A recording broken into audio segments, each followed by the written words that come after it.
Autoriõigusega kaasnevad õigused. Olenevalt loomealast võib teose kuuldavaks ja nähtavaks tegemiseks ning publikuni viimiseks olla peale autori tarvis ka teiste osaliste panust.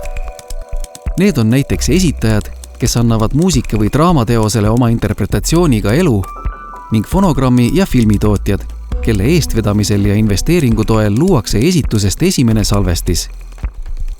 Ka neil tekivad oma töö tulemuse suhtes teatud õigused, mida nimetatakse autoriõigusega kaasnevateks õigusteks. Kaasnevad õigused on need seetõttu, et mõnda liiki teosega, näiteks muusikateosega, kaasneb alati selle teose esitus ja sageli ka salvestis. Samas on teos mõlema aluseks. Ilma teoseta poleks midagi esitada ega salvestada. Aga ka vastupidi, ilma esituse või selle salvestiseta ei oleks meil võimalik teost tajuda. Esitajaks võib olla muusik, näitleja, tantsija või nende kollektiiv, kes tahes, kes esitab enda või teiste loodud teoseid. Samamoodi nagu teos autori puhul, väljendab esitus esitaja individuaalsust ning on tema isikuga lahutamatult seotud. Seega on ka esitajal isiklikud ja varalised õigused. Esitajal on õigus esitaja nimele, oma esituste puutumatusele ning au ja väärikuse kaitsele.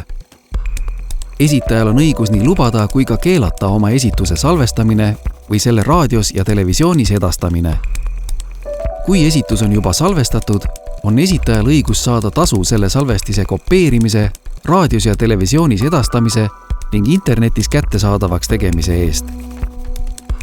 Selleks, et muusikateose esitusest saaks helisalvestis, mida on hiljem võimalik näiteks vinüülplaadina soetada, raadios mängida või veebiplatvormil kuulata, on tarvis esitus salvestada, see välja anda, seda turundada ja müüa ning see veebiplatvormil kuulatavaks teha. Fonogrammi tootja teeb salvestise tootmiseks ja turustamiseks investeeringuid, kannab äririske ning edu korral teenib tulu. Kaitsmaks salvestisi ning fonogrammi tootja panust ja investeeringut, kuuluvad talle salvestiste suhtes fonogrammi tootja õigused. Fonogrammi tootja õigused on ainult varalised õigused.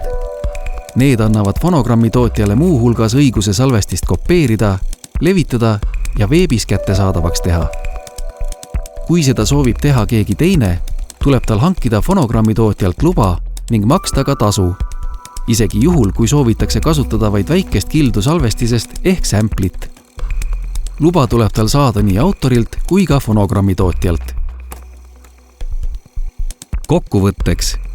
Autoriõigusega kaasnevaid õigusi omavad esitajad, fonogrammi tootjad, filmitootjad, televisiooni- ja raadioteenuse osutajad ja mitmed teised.